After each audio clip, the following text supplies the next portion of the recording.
దేవరాగం జ్ఞానయోగం వ్యాసపీఠం బహువేదశాస్త్రం బోధామృతహిత శ్రీమన్నారాయణం శివగౌరీ సంభాషిత సకల పురాణం అష్టాక్షరి పంచాక్షరి మంత్రావరణం అఖిల దేవతా సంస్తుతి పారాయణం జయమంగళకరమీ ప్రవచన శ్రవణం అనుదినము శుభము సుఖము జీవన గమనం దేవరాగం జ్ఞానయోగం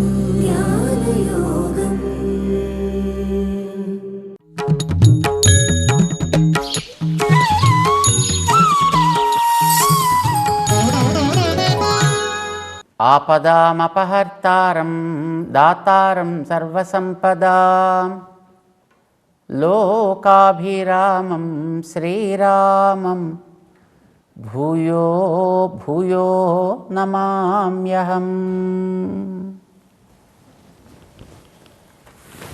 జయ శ్రీమన్నారాయణ. ప్రియ భగవద్బంధువులారా, 7వ అధ్యాయం 12వ శ్లోకంలో సాత్విక రాజస తామస భావాల గురించి కృష్ణుడు చెప్పి, ఇవన్నీ కూడా మత్త ఏవేతి తాన్ విద్ధి, నా నుండే ఇవన్నీ ప్రవర్తిస్తాయి, నేనే వీటికి ప్రేరకుణ్ణి. నత్వహం తేషు తే మయి, వాటి ఆధీనంలో నేనుండను, కానీ నా ఆధీనంలో అవన్నీ పనిచేస్తాయి అని చెప్పాడు. ఎందుకు ఇలా చెప్పాల్సి వచ్చింది అంటే దీనికి ఒక కారణం ఉంది. అన్నిటి లోపల తాను ఉంటాడు అని మనం గతంలో తెలుసుకున్నాం. తను లేని వస్తువు అంటూ ఏది ఉండదు, తను లేని స్వభావం కూడా ఉండదు, తను లోపలుండి నడిపించని గుణము కూడా ఉండదు, గుణములలో కూడా తానే ప్రవర్తకుడుగా ఉంటాడు. కనుక జాతి గుణ శరీరములు అన్నీ కూడా ఆయన ఆధీనంలోనే ప్రవర్తిస్తాయి. ఇది మనం గతంలో తెలుసుకున్నాం. లోపల ఉండి నడిపించేవాడిని శరీరి అని అంటాం. ఆ వ్యక్తి వాడుకునేదాన్ని శరీరము అని అంటాం. అంటే ఆ వ్యక్తి లోపల ఉండి దాన్ని నియమిస్తూ దానికి ఆధారంగా ఉండి తన కోసం దాన్ని వాడుకుంటూ ఉంటాడు. ఇలా ఉండేది ఆత్మ, వాడుకునేది శరీరం. ప్రపంచంలో ఇప్పుడు మనలాంటి వాళ్ళు ఉన్నాం అనుకోండి, ఈ శరీరం ఉంది, లోపల మనం ఉన్నాం. ఈ శరీరాన్ని మనమే లోపలుండి ధరిస్తున్నాం, నియమిస్తున్నాం, మన కోసం వాడుకుంటున్నాం. కనుక మనం శరీరి, ఇది మన శరీరం. మనం దీన్ని వాడుతున్నాం, అది మనని వాడుకుంటుంది.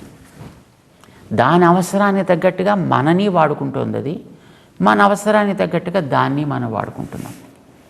ఇలా వాడుకునేటప్పుడు శరీరం మన ఆధీనంలో ఉన్నట్టే, ఇందులో ఉన్నంత వరకు మనం కూడా శరీరానికి అధీనమై ఉన్నాము. అందుకే ఇక్కడ చూస్తున్నాం కదా, మన ఇష్టం వచ్చేట మన దీంట్లో ప్రవర్తించలేం కదా. మన శరీరాన్ని ఇలాగే ఉంచగలం తప్ప ఇలా వెనక్కి ఉంచలేం కదా. అంచేత ఇది కూడా మనని కొంతవరకు కంట్రోల్ చేస్తుంది. దీని మీద మనకి పూర్తి స్వాతంత్ర్యం అనేటటువంటిది లేదు. మన తలని ఇటు ఇటు తిప్పగలం తప్ప వెనక్కిలాగా ఒక రౌండ్ తిప్పలేము. మనం దీన్ని ఎలాగైతే వాడుకుంటున్నామో, మన ఆధీనంలో శరీరం ఎలా ఉందని అనుకుంటున్నామో, శరీరపు ఆధీనంలో కూడా మనం ఉన్నాము. ఈ విషయం మనం జ్ఞాపకం పెట్టుకోవాలి.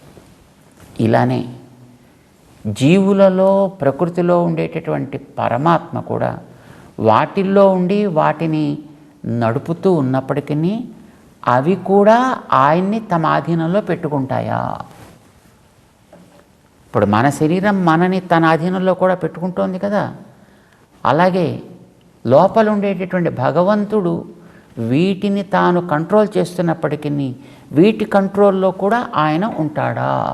ఇది ప్రశ్న సహజంగానే వస్తుంది మనకి.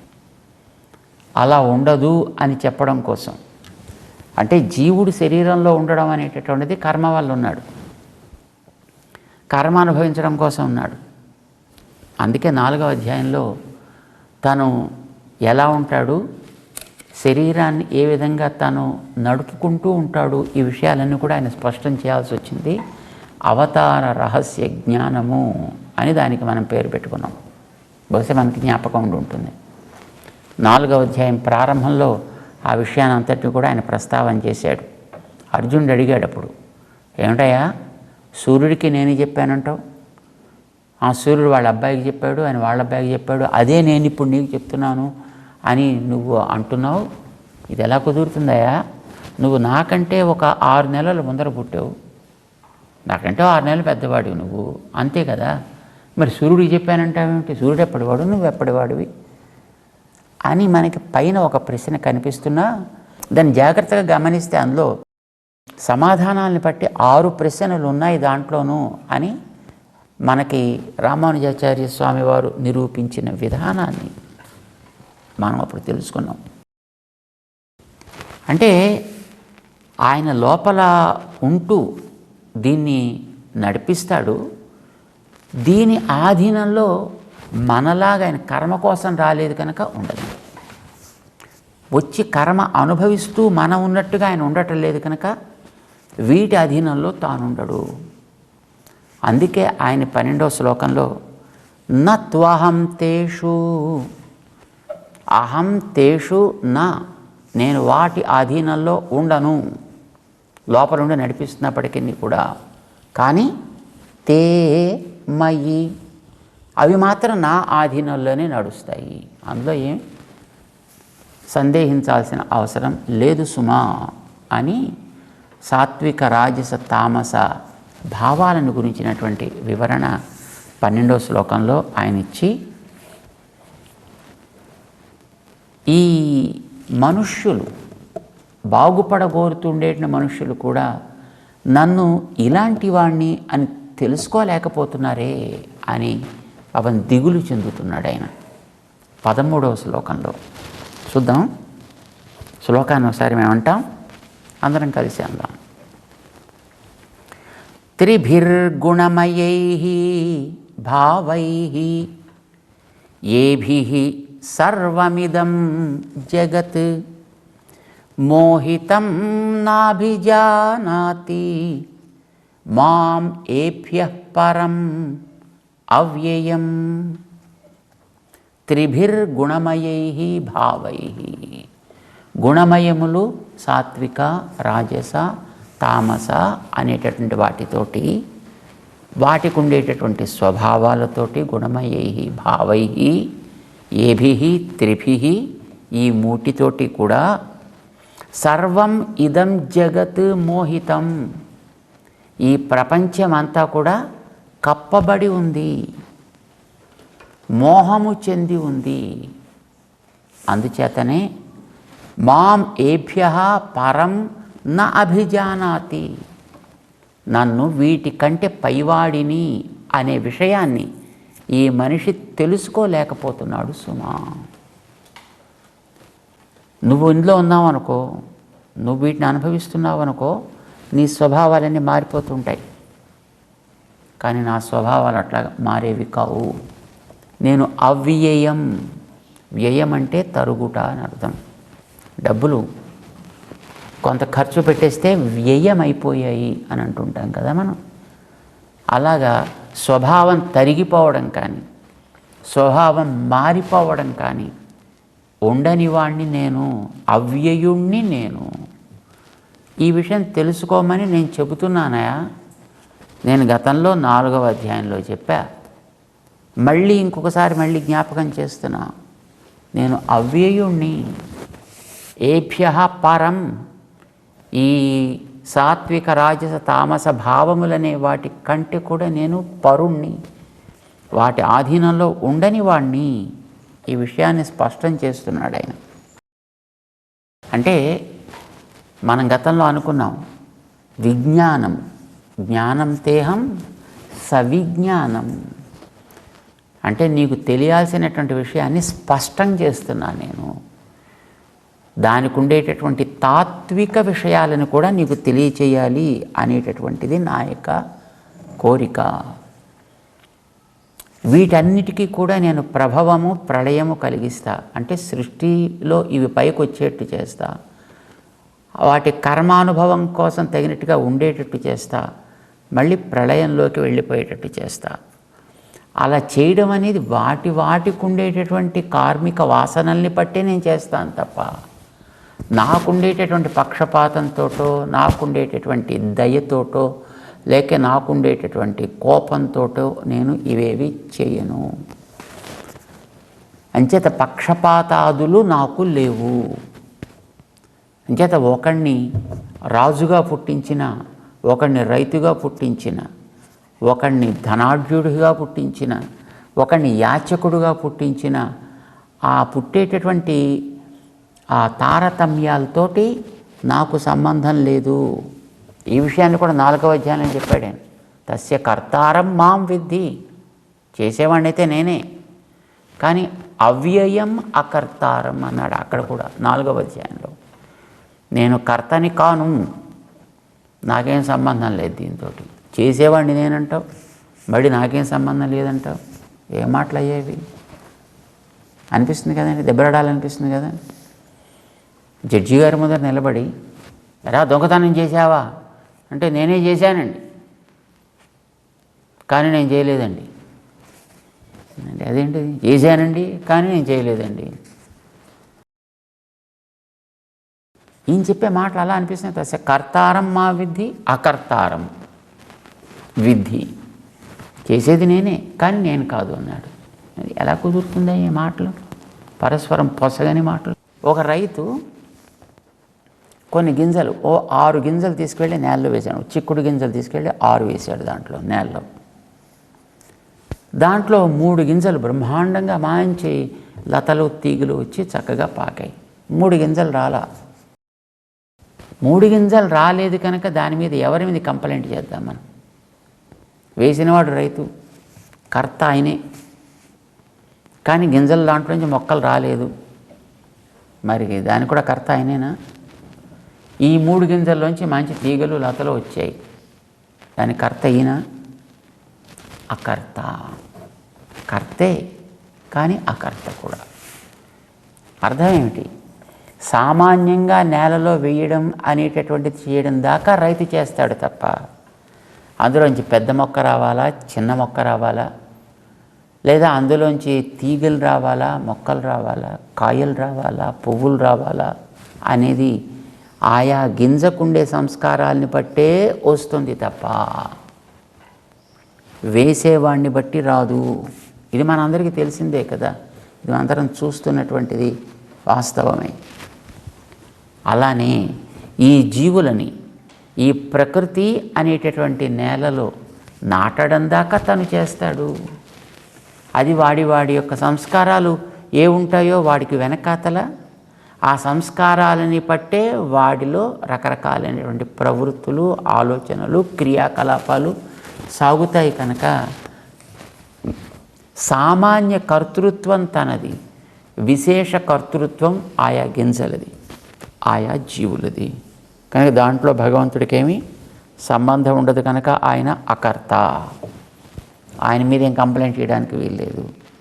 ఎందుకు వాడిని దొంగగా పుట్టించావు, ఎందుకు వీడిని దొరగా పుట్టించావు అడగడానికి ఏం అవసరం లేదు. అది వాడి సంస్కారాన్ని బట్టి వాడికి వచ్చినటువంటి క్రియాకలాపం, అది వాడు చేసే పని అది. కానీ చేయించాలంటే తను లేకపోతే వాడు పని చేసుకోలేడు కనుక దానికి కావాల్సినటువంటిది తాను కనుక శక్తిని ఇస్తాడు. విద్యుత్ శక్తి ప్రసరింప చేయడం, సామాన్యమైన కర్తృత్వం.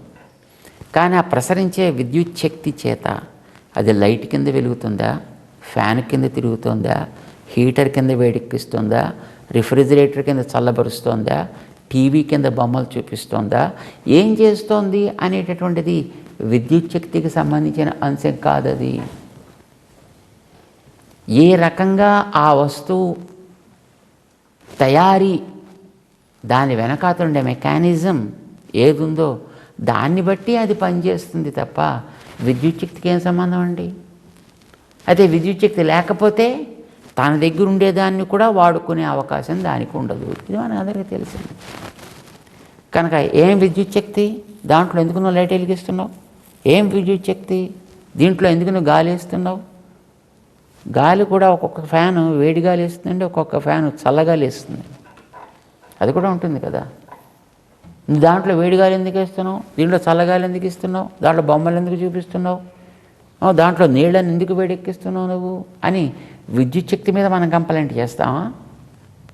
లేకపోతే విద్యుత్ శక్తిని కనెక్ట్ చేసినటువంటి వ్యక్తి మీద మనం కంప్లైంట్ చేస్తామా? అవయా అందరికీ అన్నిటికీ విద్యుత్ శక్తి ఇచ్చి అన్నిటినీ సక్రమంగా పెట్టవాయా అంటే ఒకటేమో గాలి తిరుగుతోంది, ఒకటేమో బొమ్మలు చూపిస్తోంది, ఒకటి వేడెక్కిస్తోంది, ఒకటి చల్లపరుస్తోంది.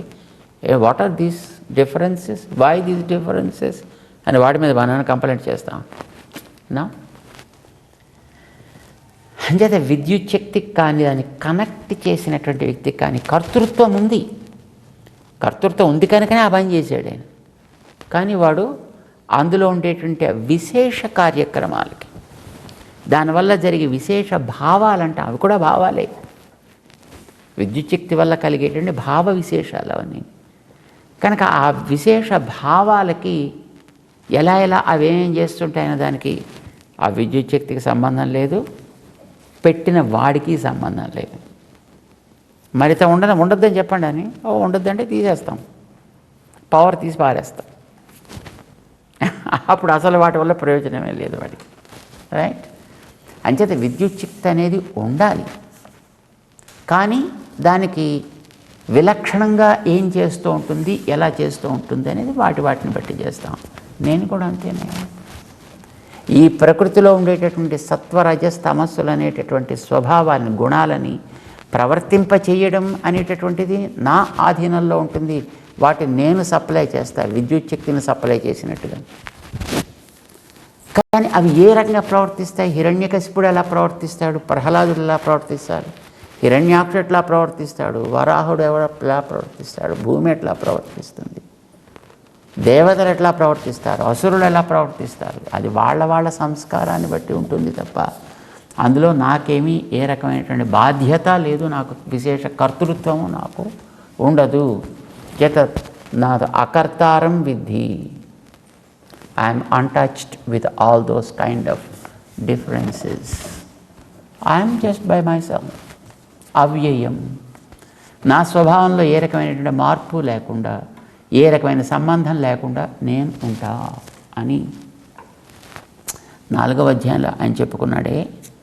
అదే మాట ఎందుకు దాన్ని నేను ఇన్నిసార్లు చెబుతున్నా ఈ మనుషులు గుర్తించలేకపోతున్నారు అంటే, వాడికి ఉండేటటువంటి కర్మ అట్లాంటిది. ఏం చేస్తాం వాడికి?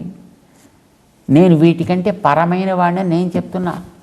అయితే 4వ అధ్యాయంలో చెప్పినప్పుడు ఏం చెయ్యాలో చెప్పలేదు ఆయన, కానీ ఇక్కడ చెప్తున్నాడు ఆయన, నన్ను గురించి తెలుసుకోవయ్యా, నా యొక్క వైలక్షణ్యాన్ని తెలుసుకో, విజ్ఞానాన్ని పొందు, ఉత్త జ్ఞానాన్ని పొందొద్దు. ఉత్త జ్ఞానం కుక్కకు ఉంది, పందికి ఉంది, గాడిదకు ఉంది, గుర్రానికి ఉంది, కానీ విజ్ఞానం వాటికి లేదు. ఉంటే నువ్వు పైసలు ఇవ్వకుండా కుక్క అలాగా నీ వెనక తిరుగుతుందా? 24 hours నీకు కాపలాగా కాస్తుంది. అది దానికి కూడా 8 hours అని డ్యూటీ పెట్టుకుంటుంది. అప్పుడు 8 hours పని చేస్తాను, 8 hours దాటి నాకు ఎక్స్ట్రా డ్యూటీ పే చేస్తే నేను పని చేస్తా, లేకపోతే పని చేయను ఉంటుంది వెళ్ళిపోయేది. కానీ అలా అంటలేదు చూడండి, ఏది ఏ జంతువు కూడా. అవన్నీ కూడా పాపం అలా పనిచేస్తున్నాయి. బికాజ్ వాటికి ఆ రకమైనటువంటి ఆలోచన ఉండదు. మనిషి నన్ను గురించి తెలుసుకోరా, విజ్ఞానాన్ని పొందరా బాబు అని అంటే, నాభిజానాతి, వాడు తెలుసుకోవడానికి ఇష్టపడటం లేదే, అయ్యో అని దిగులు పడుతున్నాడు. ఏం తెలుసుకోవాలి? మాం ఏభ్యః పరం, వీటికంటే నేను పైవాడిని. అవ్యయం, నేను తరగని వాడిని, వీటితోటి సంబంధించని వాడిని. మోహితం, ఏభిః మోహితం, సాత్విక రాజస తామసములనే వాటితోటి మోహితుడైపోయి, మోహితుడంటే ఆచ్ఛాదితుడు అయిపోవడం చేత ఈ 3 రకాలైన వాటితోటి కూడా ఈ జగత్తంతా కూడా, ఆ జగత్ అంటే మానవులందరూ అని వరకు మనం తీసుకుందాం. ఈ మనుషులందరూ కూడా అదే రకంగా ఉంటున్నారయ్యా. సృష్టి స్థితిలయాలు ఒకసారి కాదు, ఇప్పటికి ఎన్నిసార్లు చేసి ఉంటాను. నిత్య ప్రళయాలు చేస్తున్నాను, నైమిత్తిక ప్రళయాలు చేస్తున్నాను, అవాంతర ప్రళయాలు చేస్తున్నాను. సృష్టి కూడా మళ్ళీ అలాగే చేస్తాను. నిత్య సృష్టి, నైమిత్తిక సృష్టి, అవాంతర సృష్టి. ఎన్నిసార్లు వీడిని తీసుకొచ్చి పెట్టి chances being given to the souls, but they are not utilising it properly. ఇప్పుడు ఒకసారి పని చేయలేదు, సర్లే పోన్లేదు ఆపేసేవా, సరే ఇప్పుడు దీంట్లోకి రా అని వాడి దాంట్లో నుంచి ఇంకో దాంట్లోకి మార్చాడు. మారిస్తే సరే కనీసం తెలుసుకోవాలి కదా. ఒకసారి తెలియలే, రెండోసారి తెలియలే, పోనీ మూడోసారి ఛాన్స్, నాలుగోసారి ఛాన్స్, 5, 6, 7 ఎన్నిసార్లు ఇవ్వాలా? ఎన్నిసార్లు సృష్టి స్థితి ప్రళయాలను చెయ్యాలి?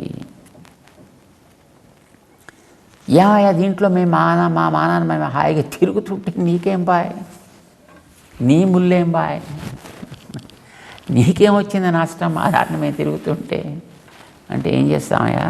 నువ్వు నావాడివి కదా, అందుకు నాకు బాధ. నువ్వు ఉండేటటువంటి ఆ వస్తువులు ఉన్నాయే అవన్నీ కూడా దుఃఖ మిశ్రితములు, ఇది నువ్వు గుర్తించటం లేదు. పైగా నశించేవి, అది కూడా నువ్వు గుర్తించటం లేదు. లిమిట్ కలిగినవి అవన్నీ కూడాను. 3 దోషాలే కదండి. ఇప్పుడు ఇంతవరకే అది నువ్వు పొందడానికి అవకాశం ఉంది. చూడండి, హోటల్లోకి ఎవడైనా తినడానికి వెళ్ళినప్పుడు వాడు ఇంత డబ్బులు కడితే వాడికి దాంట్లో 2 ఇడ్లీలే వేస్తాడు, దాంట్లో ఇంతే సాంబార్ పోస్తాడు. వాడు అరే సాంబార్ బాగుంది ఇంకో కొంచెం పోవాయి అంటే వాడు దానికి ఇంకో ఎక్స్ట్రా పైసలు కడితే పోస్తానంటాడు. ఇడ్లీలు రుచి బాగున్నాయి ఇంకో 2 వేయవాయి అంటే ఇంకోసారి మళ్ళీ డబ్బులు కడితే వాడు వేస్తాడు తప్ప, లేకపోతే అవి ఎంత రుచిగా ఉన్నాయని నువ్వు వాడు ఎంత అప్రిషియేట్ చేసినా వాడు సంతోషిస్తాడు తప్ప నీకు మళ్ళీ దాంట్లో ఎక్స్ట్రా వాడు పెట్టడు. ఎందుకని? There is a limit for whatever you pay. అలాగే రూమ్లో నీకు ఏదైనా రూమ్ ఇచ్చాడు అనుకోండి అకామిడేషన్ కోసం, చాలా బాగుందయా, బెడ్ కూడా చాలా బాగుంది, రూమ్ సౌందర్యం కూడా చాలా బాగుంది, ఎవ్రీథింగ్ ఈజ్ వండర్ఫుల్. సరే కానీ ఇంకొకసేపు పడుకుంటానయా అంటే వాడు నువ్వు పే చేస్తే పడుకో. లిమిట్. ప్రపంచంలో దేనికైనా సరే సాతిశయములు అని అంటాం, అంటే వాటికి కొన్ని హద్దులు ఉన్నాయి. రెండవది, అవి అలానే ఎప్పుడు ఉండవు, నశ్వరములు. పోనీ పర్వాలేదు ఉన్నంత వరకు ఉండని అంటే దుఃఖ మిశ్రితములు, బాధలతో కూడుకుని ఉన్నాయి, దుఃఖాలతో కూడుకున్నాయి. అంచేత అలాంటి వాటిలో ఎందుకే తగులుకుంటావు? దుఃఖరహితమైనవి కావాలి, నశించని శాశ్వతమైనవి కావాలి, నిరతిశయమైనటువంటివి కావాలి. అవి ఇవ్వగలిగిన వాడిని నేనున్నాను కదా, కనుక నన్ను తెలుసుకోమని చెప్తున్నాను. ఆయన ఎట్లాంటి వాడు? ఇవన్నీ కూడా కార్యాలు. కార్యములు ఎప్పుడు కూడా మళ్ళీ నశిస్తుంటాయి. రైట్? ఈ ప్రపంచంలో కనిపించేవి అన్నీ కూడా కార్యాలే. కనుక ఇవన్నీ ఇలాంటి లక్షణాలతో కలిగినవి. నన్ను తెలుసుకోమని చెప్తున్నాడు భగవంతుడు. నన్ను అని ఎవరిని చూపిస్తున్నాడు ఆయన? యోగ్యత కలిగిన వాడిని నేను, సర్వకారణాన్ని నేను ఇది చూపిస్తున్నాడు ఆయన. నేను ఇచ్చేదైతే ఇప్పుడు నీకు శాశ్వతంగా ఉంటుంది. మిగతావి నువ్వు ఏ రకంగా తెచ్చుకున్నప్పటికీ కూడా అవి నశించేవి అవుతాయి, వికారములు చెందేవి అవుతాయి, వ్యయమైపోయేవి అవుతాయి. నేనిస్తే, నన్ను ఆశ్రయిస్తే నీకు వ్యయం కానివి, దుఃఖరహితమైనవి, నశ్వరము కానివి, నిరతిశయమైనటువంటి ఆనందాన్ని ఇవ్వగలిగిన వాటిని నేను ఇస్తా అని భగవంతుడు దాన్ని తెలియజేస్తున్నాడు అర్జునుడికి. ఈ 13వ శ్లోకంలో ఒకసారి శ్లోకాన్ని చదువుదాం మళ్ళీ మనం. త్రిభిర్గుణమయైః భావైః ఏభిః సర్వమిదం జగత్ మోహితం నాభిజానాతి మాం ఏభ్యః పరం అవ్యయం. జై శ్రీమన్నారాయణ.